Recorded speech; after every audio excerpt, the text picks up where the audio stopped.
मदन दिलावर ने गोविंद सिंह डोटासरा पर पलटवार किया है। डोटासरा के एक्स पोस्ट पर मदन दिलावर का रिएक्शन आ चुका है। शिक्षा मंत्री दिलावर ने लिखा है कि उल्टा चोर कोतवाल को डांटे। साथ ही उन्होंने आगे लिखा है कि शिक्षा विभाग का बेड़ा गर्क करने वाले उंगली उठा रहे हैं। मेरी उनको सलाह है, अब पहले अपने गिरेबान में झांक कर देखें। मदन दिलावर ने लिखा है कि खुलासा करूंगा तो मुंह दिखाने लायक नहीं रहेंगे और इनके प्यादों की छंटनी का नंबर आ गया तो तिल मिला रहे हैं। फैलाई गई गंदगी को साफ करने में समय तो लगेगा ही। जिनके घर शीशे के होते हैं वो दूसरे पर पत्थर नहीं फेंका करते। आपको बता दें कि गोविंद सिंह डोटासरा ने शिक्षा विभाग की भर्ती पर सवाल उठाए थे और अब शिक्षा मंत्री मदन दिलावर ने भी उन्हें जवाब दिया है।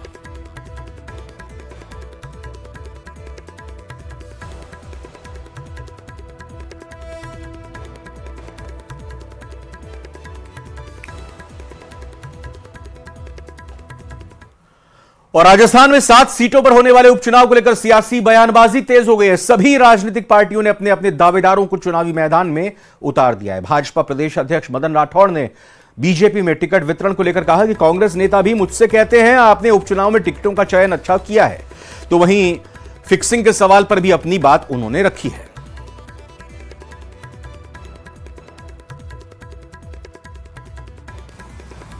सब जगह बहुत उत्साहवर्धक वातावरण, कार्यकर्ताओं में जोरदार उत्साह। सबसे पहले तो आम नागरिक, चाहे वो मेरा संपर्क सबसे है, कांग्रेस का कार्यकर्ता कहता है कि आपने उम्मीदवार चयन जो किया है बहुत अच्छा किया है। आज कांग्रेस का कार्यकर्ता कहता है तो आधा चुनाव तो आप जीत गए। जब वो आधा चुनाव जीतने की बात करता है तो बाकी का चुनाव जीतना हमारे कार्यकर्ताओं के दमखम पर हम पूरा मानते हैं। और मैं सभी क्षेत्रों में गया हूँ, सभी क्षेत्रों में बहुत उत्साह है। हम 7 सीटें जीतेंगे। अब कोई कहे फिक्सिंग हो गया, कोई कहे कि इन्होंने मतलब पहले से ही कोई सूचनाएं दे दी उनको। अब वो अपना देखें। बाकी हम तो जन अपेक्षाओं के अनुरूप हमने उम्मीदवार उतारे। जनता जिसको पसंद करती है उस क्षेत्र में, जिसने सेवाएं की है या जिस पर जनता विश्वास करती है, तो हमने ऐसे लोग उतारे हैं। अब किसी के मन में यदि भय है तो उसका तो जवाब मैं क्या दूं। कोई मन में डर के मारे और मैच फिक्सिंग बोले तो फिक्सिंग मैच तब होता है जब उसका प्रतिनिधि भी शामिल हो। तो ये तो उनको देखना है। 7 सीटों पर होने जा रही 13 नवंबर को उपचुनावों को लेकर दौसा सीट पर चुनावी दंगल बेहद रोचक हो गया है। बीजेपी ने किरोड़ी लाल मीणा के भाई जगमोहन मीणा को मैदान में उतारा है। वहीं दूसरी तरफ कांग्रेस ने डीसी बैरवा पर दांव लगाया है। डीसी बैरवा कांग्रेस महासचिव सचिन पायलट और कांग्रेस सांसद मुरारी लाल मीणा दोनों की ही पसंद बताए जा रहे हैं।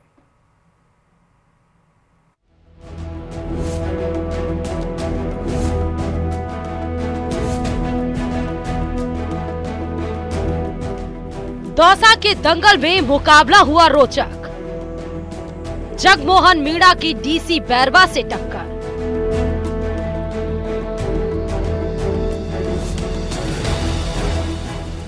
जीत का दावा करते दोनों दिग्गज। दौसा के दंगल में कांग्रेस उम्मीदवार डीसी बैरवा की एंट्री से मुकाबला रोचक हो गया है। 7 सीटों की जंग को जीतने के लिए कांग्रेस हो या फिर बीजेपी जी जान से जुटे हैं। कांग्रेस ने इस बार उम्मीदवारों के चयन में रणनीति को बदला है। ये बदलाव दौसा में भी दिख रहा है। यहाँ कांग्रेस ने दौसा के प्रधान रह चुके डीसी बैरवा को उम्मीदवार बनाया है, जो पहली बार चुनाव मैदान में उतर रहे हैं। मुरारी लाल मीणा के सांसद बनने के बाद दौसा सीट पर उपचुनाव हो रहा है। नामांकन प्रक्रिया पूरी होने के बाद कांग्रेस हो या फिर बीजेपी सभी चुनाव प्रचार में लगे हैं। कांग्रेस उम्मीदवार डीसी बैरवा खुद को स्थानीय बताकर और बीजेपी सरकार के 11 महीने के कार्यकाल को असफल बताकर वोट मांग रहे हैं। बहुत तगड़ा मेरे को अच्छा महसूस हो रहा है और मेरे को लग रहा है कि हम चुनाव जीतेंगे। 100% हम चुनाव जीतेंगे। आज हमने एहसास कर लिया। तो हम लोकल हैं, यहाँ के हम लोकल हैं। इन्होंने हमारे सामने जो आज चुनाव लड़ रहा है वो पता है वो कहाँ से आए हैं। हम लोकल अब यहाँ पे सीधी गणित हो गई है। लोकल को वोट देने की मनसा बन गई लोगों की। दौसा के दंगल में भले ही बीजेपी के जगमोहन मीणा और कांग्रेस के डीसी बैरवा आमने सामने हो, लेकिन जगमोहन मीणा के लिए किरोड़ी लाल मीणा पूरी ताकत के साथ चुनावी मैदान में है। वहीं डीसी बैरवा के लिए मुरारी लाल मीणा चौसर बिछा रहे हैं। किरोड़ी लाल मीणा का आरोप है कि कांग्रेस उम्मीदवार ने समाजों को तोड़ने का काम किया है।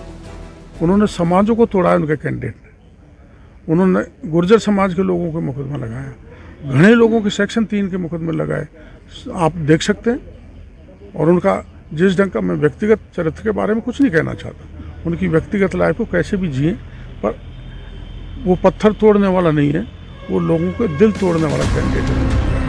दौसा सीट के जातिगत राजनीतिक समीकरण की बात करें तो इस सीट पर कांग्रेस मीणा और बीजेपी ब्राह्मण को प्रत्याशी बनाती आई है, लेकिन इस बार बीजेपी ने जगमोहन मीणा को चुनाव मैदान में उतारा है, तो कांग्रेस ने भी डीसी बैरवा को टिकट देकर रणनीति में बदलाव किया है। आपको बता दें कि दौसा सामान्य वर्ग के लिए आरक्षित सीट है। ऐसे में बीजेपी एसटी और कांग्रेस ने ही एससी उम्मीदवार को उतारकर अलग तरह का एक्सपेरिमेंट किया है। दौसा में तो विशेषकर नीलकंठ महादेव को रोपवे का काम, सड़कों को जो पैसा स्वीकृत हुआ है, मेडिकल कॉलेज बन रहा है, और नौकरियों के लिए माननीय मुख्यमंत्री जी ने जो आश्वस्त किया है कि युवाओं को इतनी नौकरी मिलेंगी और मिल रही हैं। और सबसे पहले ये इतिहास में हुआ है कि चयन बोर्ड ने सबकी तिथि फिक्स कर दी है, ताकि बच्चों को किसी तरह का कन्फ्यूजन नहीं रहे और समय पर उनकी परीक्षा आयोजित हो सके और उनका परिणाम आ सके। दौसा सीट पर एससी, एसटी और सामान्य मतदाताओं की संख्या करीब करीब बराबर है और तीनों ही वर्ग के मतदाताओं की संख्या करीब 60 हजार के आसपास है। इस सीट पर एससी और एसटी मतदाताओं को कांग्रेस का वोट बैंक माना जाता है, लेकिन इस बार बीजेपी ने एसटी मतदाता जगमोहन मीणा को मैदान में उतारा है। वहीं बैरवा जाटव और एसटी मतदाता डीसी बैरवा के साथ नजर आ रहे हैं, लेकिन महावर, खटीक और वाल्मीकि समाज के वोट में फिलहाल बिखराव नजर आ रहा है। दौसा के दंगल में किरोड़ी लाल मीणा और मुरारी लाल मीणा के बीच मैच फिक्सिंग की अफवाह भी चल रही है। हालांकि दोनों ही नेता इस बात को स्पष्ट करने में लगे हैं कि उनके बीच कोई मैच फिक्स नहीं है।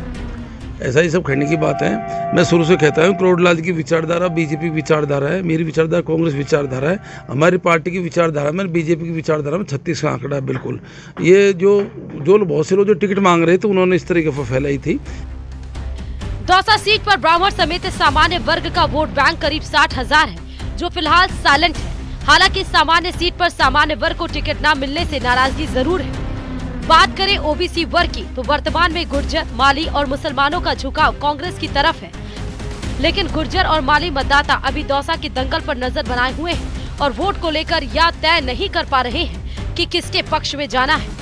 दौसा में एससी और एसटी वर्ग के प्रत्याशी होने के कारण दोनों वर्ग वोटिंग में ही आमने सामने नजर आएंगे। जैसे जैसे मतदान की तारीख नजदीक आती जा रही है, वैसे वैसे दौसा का दंगल और भी रोचक होता जा रहा है। कांग्रेस प्रत्याशी नया सांसद मुरारी लाल मीणा पूर्व डिप्टी सीएम सचिन पायलट और सीएम अशोक गहलोत पर टिकी हुई है। वहीं भाजपा के जगमोहन मीणा को भाई किरोड़ी लाल मीणा का साथ तो मिल ही रहा है। बस अब साइलेंट पड़े ब्राह्मण मतदाताओं को मुखर होकर भाजपा के पक्ष में लाने के लिए मशक्कत करनी पड़ रही है, लेकिन उन्हें उम्मीद है कि मुख्यमंत्री भजन लाल शर्मा के दौरों के बाद सब कुछ सामान्य होगा। कुल मिलाकर इस चुनाव में यही कहा जा सकता है कि जिस प्रत्याशी के पक्ष में ब्राह्मण मतदाताओं का झुकाव रहेगा उसकी जीत तय है।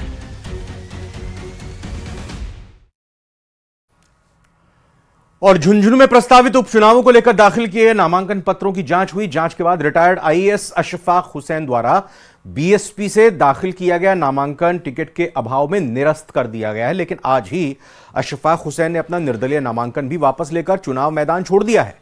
रिटर्निंग अधिकारी ने बताया कि नामांकन पत्रों की जांच में 14 उम्मीदवारों के 20 नामांकन पत्र सही मिले हैं। सिर्फ बीएसपी से नामांकन टिकट के अभाव में निरस्त किया गया है। हवाई सिंह यादव ने बताया कि 30 अक्टूबर को दोपहर 3 बजे तक नामांकन वापस लिए जा सकेंगे। इसके तुरंत बाद चुनाव चिन्ह का आवंटन किया जाएगा। झुंझुनू के उपचुनाव के मद्देनजर आज 28 तारीख को 11 बजे नाम निर्देशन पत्रों की समीक्षा की गई। कुल 14 उम्मीदवारों ने 21 नाम निर्देशन पत्र दाखिल किए थे। उन 21 नाम निर्देशन पत्रों में से एक नाम निर्देशन पत्र जो बहुजन समाज पार्टी की तरफ से भरा गया था, प्रत्याशी को सिंबल नहीं मिलने के कारण वो नाम निर्देशन पत्र खारिज हुआ है। बाकी सभी 20 नाम निर्देशन पत्र स्वीकार किए गए हैं। भरतपुर में जगन्नाथ पहाड़िया मेडिकल कॉलेज में हुई रैगिंग के मामले में कॉलेज प्रशासन ने 10 सीनियर स्टूडेंट्स को 7 दिनों के लिए सस्पेंड कर दिया है। वहीं 1 महीने तक कॉलेज की गतिविधियों में शामिल नहीं हो सकेंगे वो। कॉलेज प्रशासन ने रैगिंग के मामले में 7 छात्राओं और 7 छात्राएं और 3 छात्रों को दोषी माना है। दीपावली की छुट्टियों के बाद 10 स्टूडेंट्स की पनिशमेंट शुरू हो जाएगी। घटना 19 और 21 अक्टूबर की है, जहां मेडिकल कॉलेज में एक साथ 13 छात्राओं के साथ रैगिंग की गई थी। लड़के की रैगिंग हो रही थी 7 बजे। विद इन 10 मिनट्स उधर 2 मोटरसाइकिल और हमारे गार्ड्स की टीम पहुंच गई और उस लड़के को पकड़ के इधर लिया गया। वो मेडिकल कॉलेज कैंपस से बाहर था, सरस्वती हॉस्टल में। 7 बजे की बात है सर। लड़के को इधर लिया गया। लड़का ने बताया कि सर उसको टेलीफोन पे उसके सीनियर 3 सीनियर उससे कह रहे थे तुम हमारे कमरे में आओ। जब ये फ्रेशर लड़का ने मना किया, उन सीनियर ने उसको धमकी दी कि तुम आओ, नहीं तो परिणाम तुम्हें भुगतने पड़ेंगे। हुई मारपीट की तस्वीरें आपको आइए दिखाते हैं। ये कुल्हाड़ी थाना इलाके का वाकया है, जहां पर रिद्धि सिद्धि कॉलोनी के जैन मंदिर में 2 पक्ष आपस में भिड़ गए, जमकर झगड़ा हुआ, झड़प हुई। महिलाएं इन तस्वीरों में आप देख सकते हैं। 2 पक्षों में मारपीट की तस्वीरें। जैन मंदिर की वेदी पर किस तरह से संग्राम छिड़ गया। हंगामे को देखते हुए कुल्हाड़ी पुलिस ने मंदिर परिसर के पास पुलिस टीम को तैनात कर दिया है। दोनों पक्षों ने एक दूसरे पर मारपीट का आरोप लगाया है। इसमें एक पक्ष मंदिर ट्रस्टी राजकुमार और दूसरा पक्ष मंदिर समिति अध्यक्ष राजेंद्र गोधरा की तरफ से भी शिकायत दर्ज करवाई गई है। थाना अधिकारी अरविंद भारद्वाज ने बताया कि मंदिर ट्रस्ट और समिति के बीच यह पूरा विवाद हुआ, जो कि इस तरह से मारपीट में तब्दील हो गया। महिलाएं 2 पक्षों में किस तरह से एक दूसरे के ऊपर ये पूरी तरह से भिड़ी हुई दिखाई दी गई है। पुरुषों के भी 2 पक्ष आपस में भिड़ गए। मंदिर परिसर के अंदर ये गुत्थम गुत्था इन 2 पक्षों की देखने में सामने आई।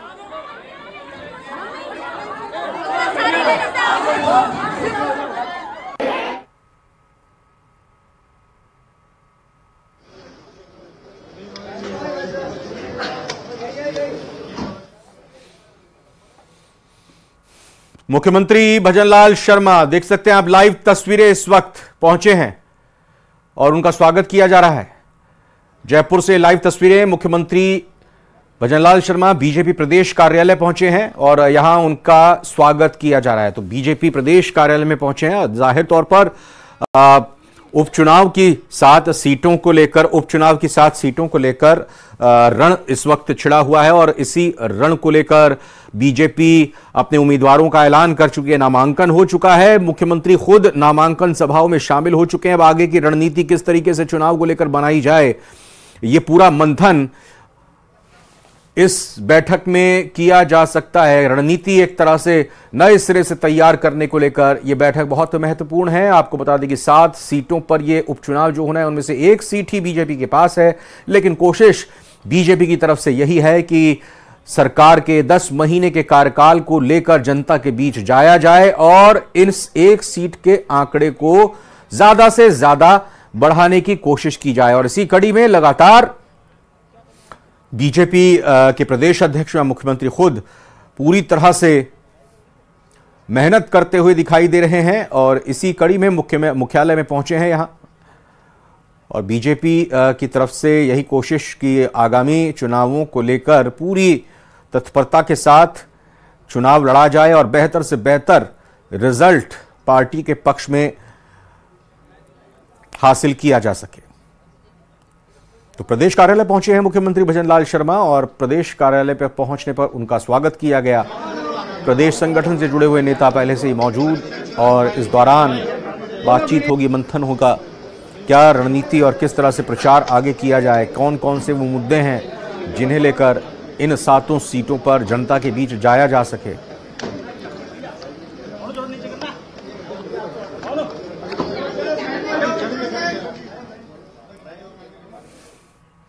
झुंझुनू से खबर, जहां पर नवलगढ़ कस्बे के पास जोहड़ की जमीन पर अतिक्रमण को लेकर गौरक्षा दल ने मोर्चा खोल दिया है। इस जोहड़ के पास प्लॉटिंग हो रही है। गौरक्षा दल के कार्यकर्ताओं का आरोप है कि अपनी प्लॉटिंग के लिए कुछ जमीन कारोबारी जोहड़ की जमीन पर इस्तेमाल कर अतिक्रमण कर रहे हैं। वहीं जोहड़ की जमीन की भी खुर्द बुर्द करने की साजिश रची जा रही है। बार बार शिकायत के बाद भी जब कोई नहीं चेता तो आज से गौरक्षा दल के कार्यकर्ताओं ने जमीन पर ही धरना शुरू कर दिया और सद्बुद्धि यज्ञ किया।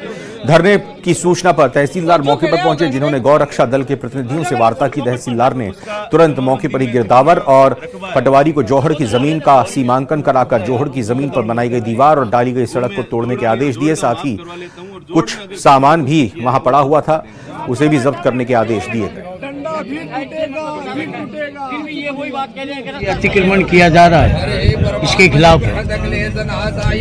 एक सोचने वाली बात है कि गौ माता जिसको अपने मानते हैं और उसके खाने के ऊपर, और मतलब ये भूमाफिया या मतलब आप सामाजिक तत्व है या ये बहुत बड़ी हस्तियां हैं, ये मतलब क्या है इसके ऊपर कब्जा कर रही है, ये हम कतई नहीं होने देंगे। और नया मतलब ऐसा जिसने किया है उसका विनाश ही हुआ है। अब हमारी जो मेन मांग है इस गोचर भूमि को बचाने के लिए, एक तो ये सड़क यहाँ से हटी है। तो चित्तौड़गढ़ से बड़ी खबर, पुलिस ने वांछित 4 आरोपियों को गिरफ्तार किया। कोतवाली निम्बाहेड़ा थाना पुलिस की इस कार्रवाई में ये गिरफ्तारियां हुई हैं। 4 वांटेड आरोपी गिरफ्तार किए गए हैं। कोतवाली निम्बाहेड़ा थाना पुलिस ने इस कार्रवाई को अंजाम दिया। फरार अंतर्राज्यीय 2 तस्कर मंदसौर से गिरफ्तार हुए हैं। दोनों गौवंश तस्करी मामले में 19 सालों से फरार चल रहे थे।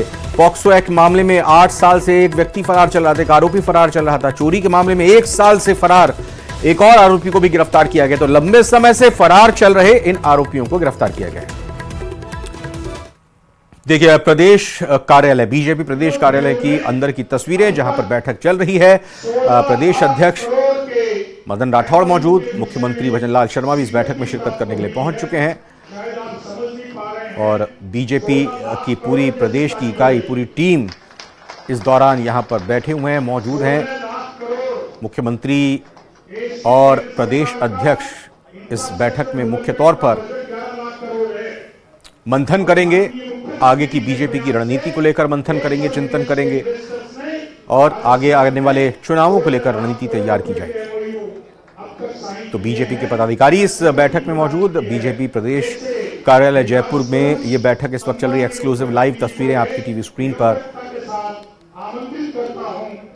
कोई कोर कसर बीजेपी की तरफ से ना तो प्रदेश अध्यक्ष और ना ही मुख्यमंत्री की तरफ से छोड़ी जा रही है। और लगातार ये देखिए, बाकी पूरी टीम यहां पर बीजेपी की तरफ से मौजूद, बीजेपी के पदाधिकारी यहां पर आए हुए हैं और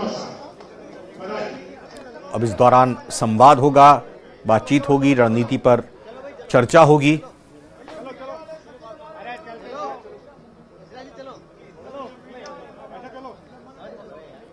तो ये महत्वपूर्ण बैठक बीजेपी की, जिसमें मुख्यमंत्री भजनलाल शर्मा के साथ साथ प्रदेश अध्यक्ष मदन राठौड़ भी मौजूद हैं।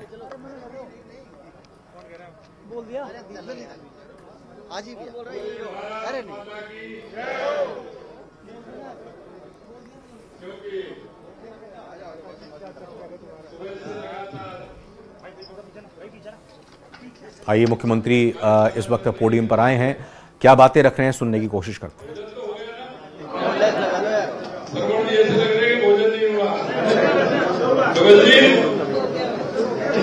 ऐसे आराम से बैठे, टीकम जी, जुगल जी, आचार्य जी, भोजन नहीं हुआ क्या? बोले भारत माता की, भारत माता की। आज की इस संगठन की कार्यशाला में मंच पर विराजमान भारतीय जनता पार्टी राजस्थान प्रदेश के प्रदेश अध्यक्ष सम्मानीय मदन राठौड़ जी, हमारी पार्टी की राष्ट्रीय उपाध्यक्ष और संगठन जो हमारा पर्व है, इसमें केंद्रीय सह प्रभारी बहन श्रीमती रेखा वर्मा जी, केंद्रीय कृषि राज्य मंत्री भागीरथ चौधरी जी,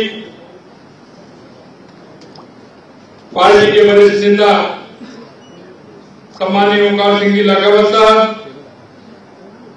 पार्टी के वरिष्ठ नेता पूर्व प्रदेश अध्यक्ष और सदस्यता अभियान के संयोजक सम्मानीय अरुण चतुर्वेदी जी, प्रदेश के चुनाव अधिकारी संगठन पर्व के माननीय नारायण पंचारिया जी, हमारे प्रदेश के सह चुनाव अधिकारी और भीलवाड़ा के सांसद सम्मानित दामोदर अग्रवाल जी, प्रदेश के सह चुनाव अधिकारी सुशील कटारा जी, सह चुनाव अधिकारी श्री हरिराम वर्मा जी और इस कार्यशाला में आए पार्टी के सभी हमारे वरिष्ठ राजस्थान के कोने कोने से आए जिला अध्यक्ष और सभी वरिष्ठ कार्यकर्ता जिनको इस संगठन पर्व में जिम्मेदारी दी गई है, ऐसे मेरे सभी कार्यकर्ता भाई और बहन, सबसे पहले तो मैं आपको आज, क्योंकि आप धनतेरस की बेला पर आप आज यहाँ बैठे हैं, कल धनतेरस है, दीपावली है, गोवर्धन जी का त्योहार आ रहा है, भाई दूज का त्योहार आ रहा है। सबसे पहले तो मैं आप सभी को राजस्थान सरकार की तरफ से, प्रदेश की तरफ से एक कार्यकर्ता होने के नाते और एक सेवक होने के नाते दिल की गहराइयों से आप सभी को बहुत बहुत शुभकामनाएं देना चाहता हूं। मित्रों, ये त्योहारों का हमारे जीवन में बहुत बड़ा महत्व है। हमारी संस्कृति, हमारी विरासत और आने वाली पीढ़ी की उत्सुकता कल मेरे से पूछ रहे थे कि दिवाली का त्योहार आपको कैसा लगता है। मेरे बचपन की याद, आप सबकी बचपन की याद कैसी होती है? जब दीपावली का त्योहार आता है तो दिल में उमंग होती है, खुशी होती है। और जब बचपन में स्कूल जाते थे और जब सुनते थे कि आने वाले दीपावली की छुट्टी आ रही है तो मन में कितना उत्साह उमंग आता था, पूरी दीपावली की तैयारी करते थे। एक बार उस जीवन में जाएं और देखें कि किस तरह से हमारे जीवन में इस दीपावली के त्योहार का महत्व है। आज आप संगठन पर्व के बैठक में आए हैं। निश्चित रूप से आपने सभी से मिलकर के जो भारतीय जनता पार्टी की रीति नीति है, हमारा विचार है, हमारी संस्कृति, मित्रों मैं कहना चाहता हूं, इस देश के अंदर राजनीतिक दल तो बहुत है, लेकिन भारतीय जनता पार्टी एक ऐसा राजनीतिक दल है जो अपनी पहचान रखता है और देश में नहीं दुनिया में पहचान रखता है। हम जिस विचार के लिए जाने जाते हैं, क्योंकि हम राष्ट्र के लिए काम करते हैं, और जब राष्ट्र के लिए काम करते हैं तो मन में किसी तरह का भाव नहीं हो, तो भाव ये होता है कि हम देश को, हमारे को कैसे मजबूत करें। और मैं कहता हूं कि भाजपा में काम करने वाला हर कार्यकर्ता राष्ट्र के लिए काम करता है, राष्ट्र के लिए समर्पित भाव से काम करता है। और हम लोकतंत्र में विश्वास करते हैं।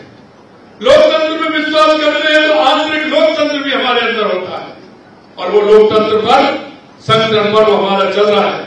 क्योंकि हम ऐसे नहीं कि किसी को बना करके कहीं से ले आए। हमारा जो रीति है, नीति है, हम हमारे संगठन के अंदर भी, पार्टी के अंदर भी हम लोकतंत्र की स्थापना करते हैं। ये पहला राजनीतिक दल है तो लोकतंत्र की को मानता, लोकतंत्र के आधार पर चलने वाला अगर कोई राजनीतिक पार्टी है, संगठन है, तो वो भारतीय जनता पार्टी है। इसलिए मैं कहना चाहता हूं, क्योंकि हमारा सदस्यता अभियान चला, सदस्यता अभियान आपने बढ़ चढ़ के हिस्सा लिया। मैं धन्यवाद देना चाहता हूं कि आपने बहुत बड़ी सदस्यता की है, और मैं कहना चाहता हूं जिस भी मंडल में, जिस भी विधानसभाओं पर हमारी सदस्यता कम है तो उस सदस्यता को भी बढ़ाने का काम करेंगे। हमारी सक्रिय सदस्यता भी, क्योंकि सक्रिय सदस्य हमारा जब भी बन सकता है जब 100 सदस्य बनाएगा। ये हमारी सक्रिय सदस्यता की पहली हमारी बिंदु होता है कि सक्रिय सदस्य बनेगा वो 100 साधारण सदस्य बनाएगा, वही सक्रिय सदस्य बनेगा। मैं आपसे कहना चाहता हूं, आपने बनाया होगा, हमारे पदाधिकारी बनेंगे, वो भी सक्रिय सदस्य होंगे। बूथ से लेकर के राष्ट्रीय स्तर तक जो भी कोई पदाधिकारी बनेगा वो सक्रिय सदस्य होगा, वही बनता है। इसीलिए मैं कहना चाहता हूं, अगर किसी कारण से हमारी सदस्यता थोड़ी कम है तो सदस्यता को भी आप उसके साथ साथ बढ़ाएंगे। हमारा आगे का पर्व हमारा चलने वाला है, हम सक्रिय सदस्यता हमारी चल रही है, साधारण सदस्यता हम बना रहे हैं।